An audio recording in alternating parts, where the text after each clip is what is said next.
Assalamualaikum warahmatullahi wabarakatuh. Hari ini kita akan melanjutkan materi yang kemarin, yaitu tentang kronologi Perang Dunia I. Setelah kemarin kita membahas tentang sebab terjadinya Perang Dunia I, sekarang kita lanjut ke gimana sih jalannya perang dari Perang Dunia I.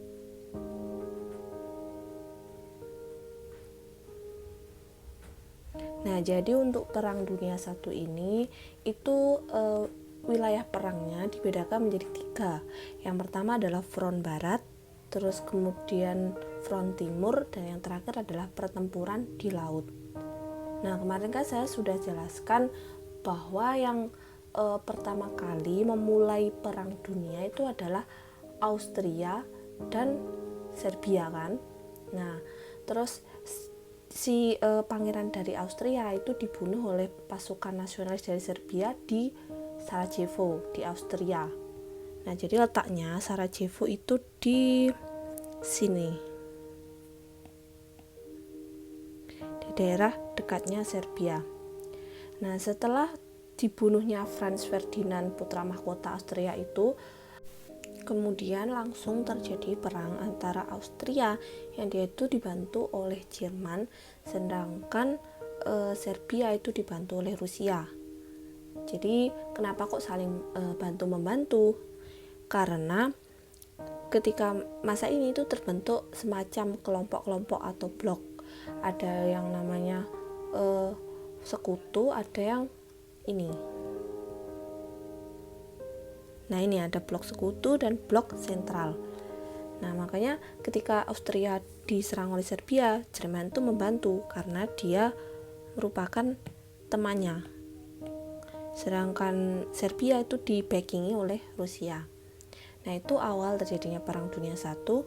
Terus kemudian setelah perang pertama itu, kemudian perang lain terjadi di sepanjang wilayah Eropa. Yang pertama itu di wilayah front barat. Nah, front barat itu di daerah sini.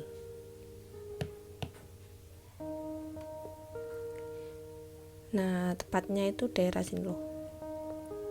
Jadi untuk front barat ini itu antara Jerman melawan Perancis serta dengan Inggris dan juga nanti dibantu oleh Amerika.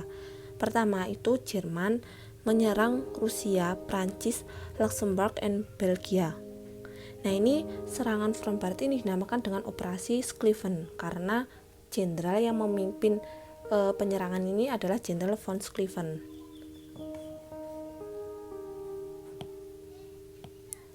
Jadi Jerman, kemudian Prancis, dan juga Belgia. Sebenarnya Belgia ini adalah daerah netral. Nih, di sini. Nah, ini Belgia itu adalah daerah netral. Karena dia daerah netral itu seharusnya tidak boleh diserang ketika perang dunia. Jadi Belgia itu harusnya tetap nggak ada yang boleh menyerang karena dia adalah daerah netral. Tapi Jerman itu dia menyerang ke Belgia, tujuannya ingin menguasai Prancis.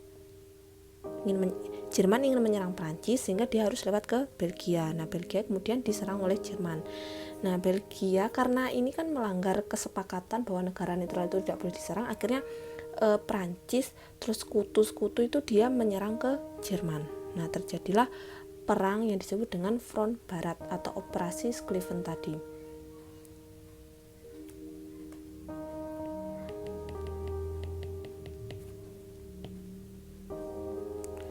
Nah, kemudian tanggal 13 September itu Jerman terdesak oleh pasukan Prancis dan Inggris. Jadi Inggris itu juga dia ikut menyerang ke Jerman.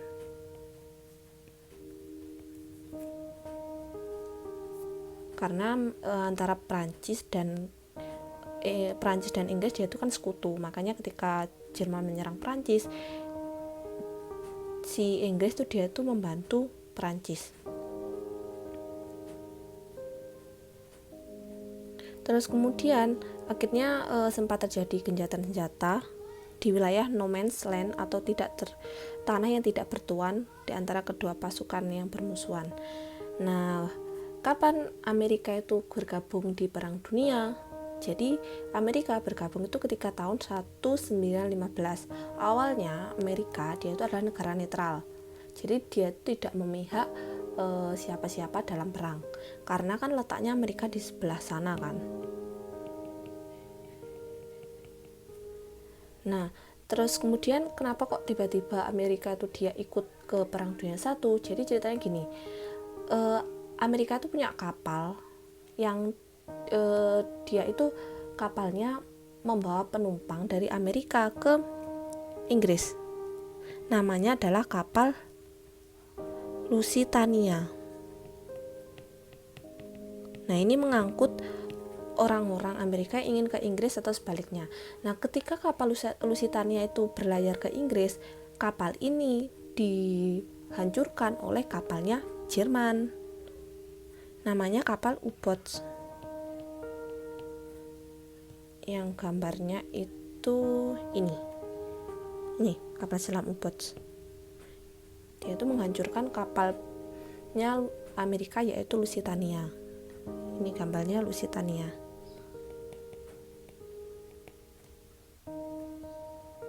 Nah, karena banyak orang Amerika, rakyat Amerika yang dia itu naik Lusitania meninggal, akhirnya si Amerika itu tidak terima dan berusaha untuk menyerang Jerman. Jadi dengan cara bergabung dengan sekutu. Nah, akhirnya Amerika ikut-ikutan nyerang ke Jerman. Jadi kalau di front barat, Jerman itu melawan ini Prancis, Inggris, dan Amerika. Saya beri warna yang lain biar beda.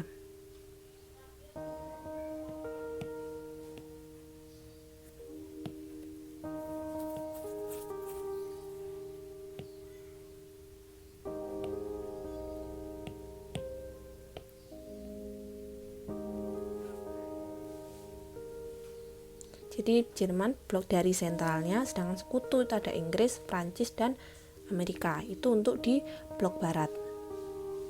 Terus kemudian tahun 1916 sampai 1918 itu Jerman berusaha untuk menyerang benteng pertahanan dari Prancis. Akibatnya Prancis itu dia menarik pasukannya yang di Somme dan digantikan oleh Inggris. Jadi Jerman itu berusaha untuk menyerang Prancis supaya dia itu menarik pasukannya yang ada di Somme itu. Terus kemudian Juli sampai November 1917 Inggris menyerang Ypres dan Passchendaele tapi tidak berhasil. Jadi untuk yang front barat awalnya itu dimenangkan oleh Jerman. Kesimpulannya kayak gitu. Nih. Tapi nanti bakalan berubah ketika Perang Dunia hampir berakhir. Itu untuk front barat. Kemudian saya lanjutkan ke yang bagian front timur. Nah, untuk front timur berarti letaknya di daerah sini. Sini barat dan sini timur. Untuk front timur sendiri itu ada dua negara yang berperang, yaitu dari sekutu itu ada negara ini, Rusia. Untuk sentralnya itu ini, Turki. Jadi ceritanya Rusia dia itu pingin menguasai Turki karena Turki itu sangat berkuasa di daerah sini. Ini adalah daerah penting karena menghubungkan antara Eropa dengan Asia.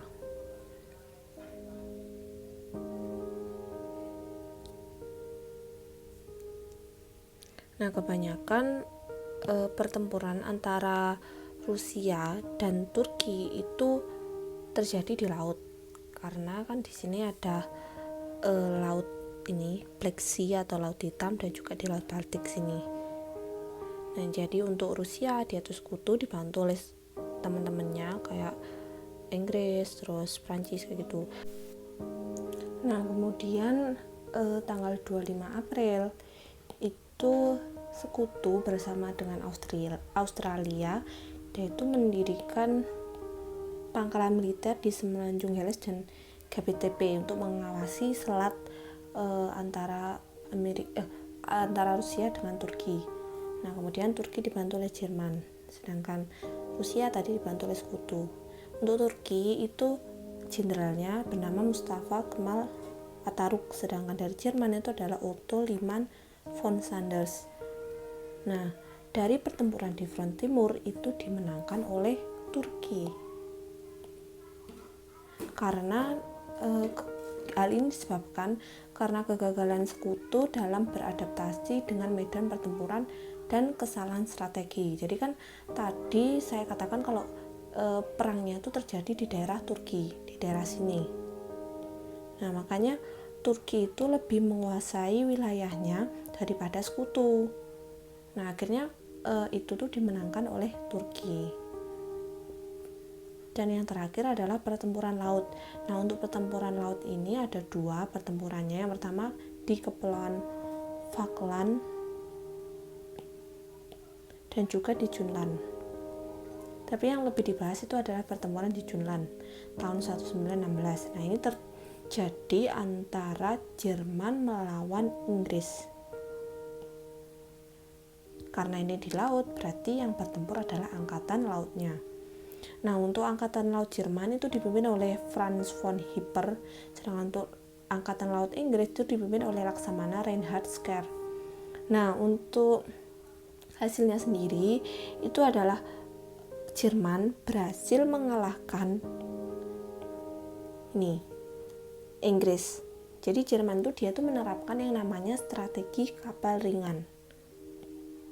Apa yang dimaksud dengan strategi kapal ringan? Jadi Jerman tuh kayak dia tuh menggunakan kapal-kapal ringan atau kecil untuk melawan kapal besar dari Inggris.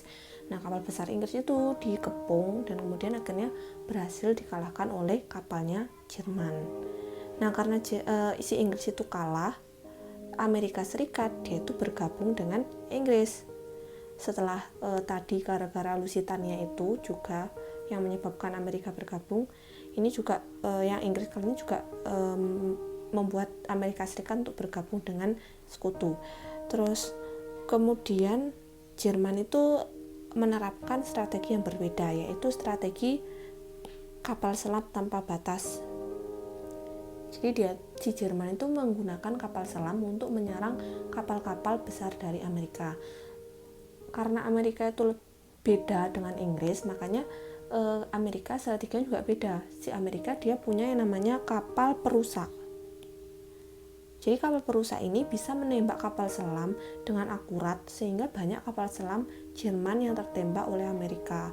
Nah, hal ini menyebabkan Jerman kalah di pertempuran laut. Nah, sedangkan untuk pertempuran laut itu terjadi di daerah sini. Nih, di bagian laut sini. Jadi antara Jerman ini melawan Inggris. Terjadinya perangnya di sini. Amerika juga ke sini, terus ke sini. Nah, itu dari pertempuran di laut. Jadi kita sudah membahas tentang pertempuran di front barat yang dimenangkan oleh Jerman, kemudian di front timur yang dimenangkan oleh Turki, dan terakhir pertempuran laut dimenangkan oleh Amerika atau Sekutu. Nah, secara tidak langsung ketika Perang Dunia I awalnya grup sentral yang terdiri Jerman, Turki itu sama Austria itu memenangkan kebanyakan pertempuran di Eropa. Sedangkan Sekutu itu dia menang di bagian pertempuran laut. Tapi nanti bisa berubah ketika Perang Dunia sudah mulai berakhir. Nah, begitulah penjelasan tentang kronologi dari Perang Dunia I. Sekian untuk penjelasan hari ini, semoga bermanfaat.